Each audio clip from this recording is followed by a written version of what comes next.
Hi, Capricorn. Welcome to your mid-February 2021 General Tarot updates. It's Raina here.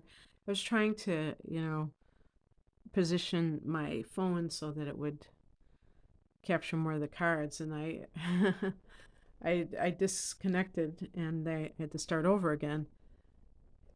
And by accident, I pressed Google Assistant or something.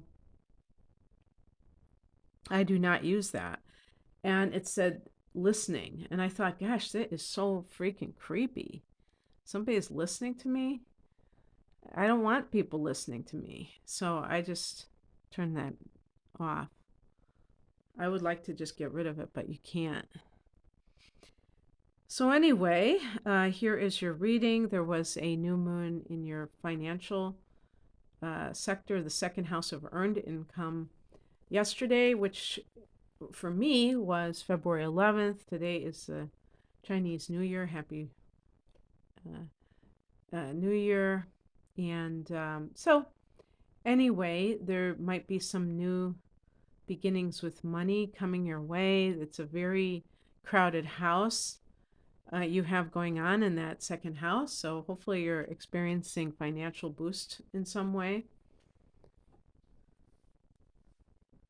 The heart of the matter is the King of Swords. Sometimes this can be some kind of legal matter that has to be resolved.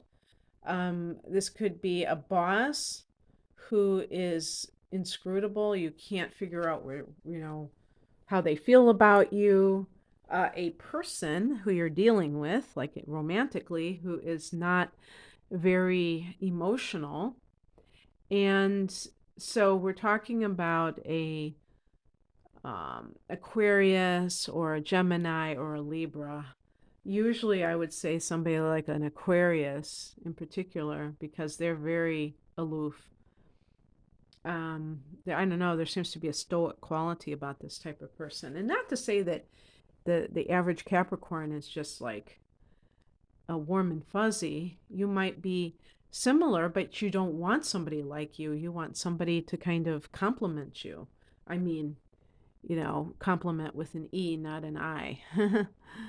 Not tell you nice things about you, but well, that too. But somebody who can be a good fit for you because they fill in what you might lack and vice versa. And this is true for every couple. Even if you have a lot in common, you still may have certain behaviors that the other person, if you both had those behaviors, it might be a liability rather than a strength. So approaching it that way. But even like in terms of a parent, a person who never compliments you, never says, and when I say compliments, I don't mean like just gushes over you, but just says you did a good job, who's encouraging, in other words. That kind of person can be difficult to live with or to be with because you never know where they're coming from, where they stand on you and other issues in life. Sometimes they keep their feelings to themselves. In the past position, we have the Knight of Wands. This is more of a chaotic energy. This can be someone who is very, I don't know, fun, a daredevil. They might be very youthful, regardless of what age they are, but also very reckless and not easy to pin down, not somebody who wants to settle down. Certainly not a type of person that I see with the average Capricorn as your personality traits. I think this would be more like somebody that you have gotten involved with. So is there an affair that you've been having? Is there just some kind of an infatuation that you've been having with somebody who represents the Knight of Wands? I think this card is connected to Sagittarius. The other fire signs are Aries and Leo. So this kind of person may have, whether you have done anything about it or not, this person, you might, sparks might be flying. He might be younger than you, and it makes you feel more youthful yourself. You're kind of like you're loosening up. And it's funny, I've said this before about Capricorn being, younger as they get older.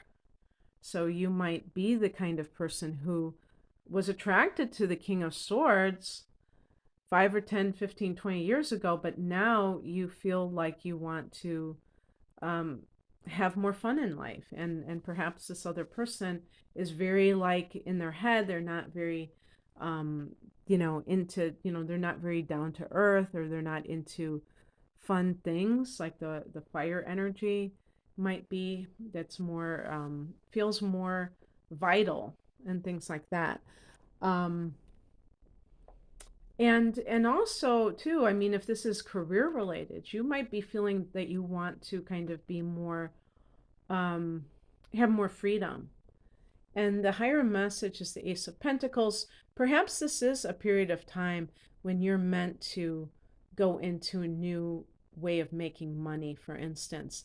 Certainly, and this also can be a card of a windfall, although I'm reading it more as a spiritual card, or part of your life's path, or, your where you're at right now in life, the bigger picture. And with all that energy in the financial sector, this could be something that is being, rearranged by the cosmos in order to give you that new lease on life, so that you have more freedom. Maybe before you were very like, had it in your mind, set in your ways about how life should be, and you have kind of altered that. Certainly with Pluto, in your own sign, and you had your own ruling planet Saturn in there in recent years, and even actually in 2020 was still there. You were still holding that more, um, I don't want to say severe, but the more challenging version of life, like, testing your mettle, and being more severe, harsh, or just like, harsh with yourself, and feeling like you have to pass these tests and do these things, and you realize that life is also about fun. What crosses you is the King of Pentacles in reverse. So going back to this person, and I have said this before, that if I get, especially more than one king in a reading, or queen even, that I can think about a narcissistic personality, an authoritarian personality that the individual is dealing with, who in this case would be, very controlling with money, and using that as a means of trying to keep that person with them, not getting a divorce, what have you. If this is like, for instance, in the workplace, that person can use money to try to keep their employee, um, tied down, like promising a raise and never giving it, or just manipulative in that way, with, or even perhaps giving a little bit of money to try to placate things when, push comes to shove, but really not being generous with words, with, to me, the King of Swords is about um, the way that we communicate with one another in the optimal way. I mean, I don't want to make it seem like the King of Swords is a bad influence or anything like that. It's not. It's not that I'm reading it like that, but it can be something that is very authoritative, but not necessarily coming from the heart chakra. Being very commanding. Somebody who is very ambitious and who's very intelligent, obviously. But this person may not be connected to their feelings, and they may be so full of themselves intellectually that they can't think of life in terms of, the spiritual life and all of these things. If you're in a relationship with somebody like that personally and you are evolving, there can be a clash because it can feel very alienating to be with somebody that doesn't seem to be in touch with their emotions and that kind of thing. What's coming in is the Lover's card now. Like I said, maybe you're gonna get it on with the Knight of Wands. Sometimes I put silly headlines just to see if that is a clickbait, type of thing. So I might do that, like getting it on with the Knight of Wands. um, but the other thing too is,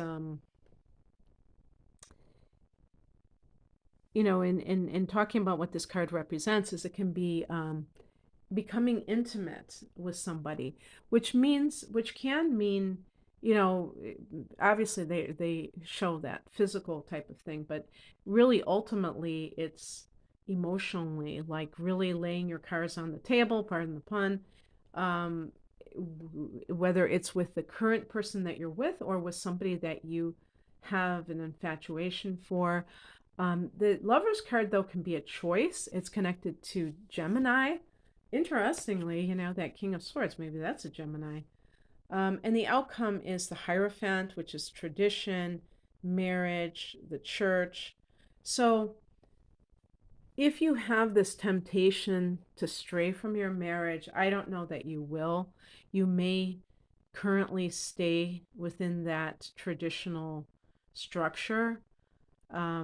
And maybe, but what I would say to you, Capricorn, is that if you feel tempted to um, go outside of your marriage and you decide to stay within your marriage, then it would make sense that you are really open with that other person, that you don't just live a life of quiet desperation, because if you say, well, I'm going to, I want my marriage to survive, well, it would just be surviving in name only unless you took the initiative to somehow trying to improve the situation. And if you're the only one that sees the point in improving it, um, then you know what you're working with, and you have to decide whether or not you're going to allow that. And in terms of anything like with work related stuff, the Hierophant to me can signify or symbolize corporate structures or government structures where you work in this very um, regimented type of environment, and that's the choice that you make for now. Because the Knight of Wands, you may be feeling those first yearnings for freedom, but you stay for now. Maybe there's a reason. Maybe you have a higher purpose that you're doing this. Okay, that's what I have for you, Capricorn. I hope that this resonated. If you'd like a personal reading, the link is below. Take care. Bye.